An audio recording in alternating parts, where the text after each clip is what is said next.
యథార్థ సంఘటనల ఆధారంగా మానసిక సంఘర్షణ మరియు భయం మిళితమైన ఒక భయంకరమైన కథ ఇక్కడ ఉంది.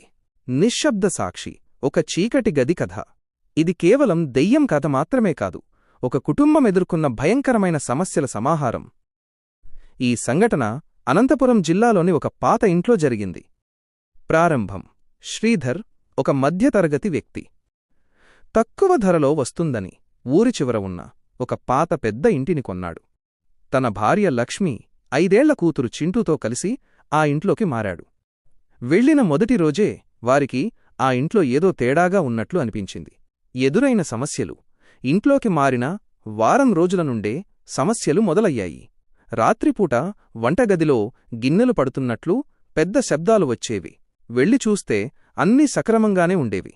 లక్ష్మికి ఎవరో వెనుక నుండి పిలుస్తున్నట్లు అనిపించేది, కాని చూస్తే ఎవరూ ఉండేవారు కాదు.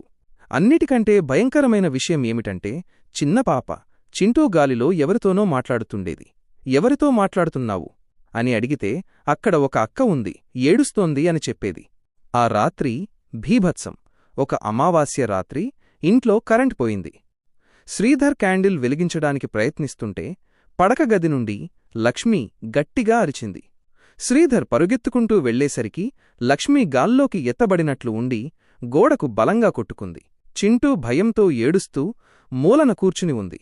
ఆ గదిలో ఉష్ణోగ్రత ఒక్కసారిగా పడిపోయింది. గాలిలో కుళ్ళిన మాంసం వాసన వస్తోంది. గోడలమీద గోళ్లతో గీకినట్లు శబ్దాలు వినిపించాయి. శ్రీధర్ భయంతో గజగజ వణికిపోతూ తన కుటుంబాన్ని తీసుకుని ఆ అర్ధరాత్రే ఇల్లు వదిలి బయటకు పరుగెత్తాడు.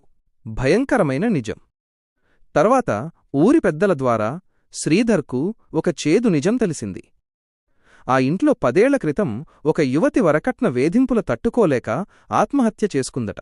ఆమె చనిపోయిన తర్వాత ఆ ఇల్లు ఖాళీగానే ఉంది. ఆమె ఆత్మ ఇంకా ఆ ఇంట్లోనే తిరుగుతూ కొత్తగా వచ్చే సంసారాలను ఇబ్బంది పెడుతుందని తెలిసింది. ముగింపు.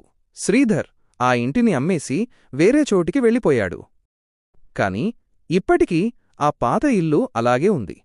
రాత్రివేళ ఆ ఇంటి ముందు నుండి వెళ్లేవారికి లోపల నుండి ఏడుపు శబ్దాలు, ఎవరో తలుపులు కొడుతున్న శబ్దాలు వినిపిస్తూనే ఉంటాయని అక్కడి జనం చెబుతుంటారు. గమనిక: ఇవి తరచుగా గ్రామీణ ప్రాంతాల్లో వినిపించే కథలు. ఇవి కేవలం అనుభవాల మీద లేదా నమ్మకాల మీద ఆధారపడి ఉంటాయి.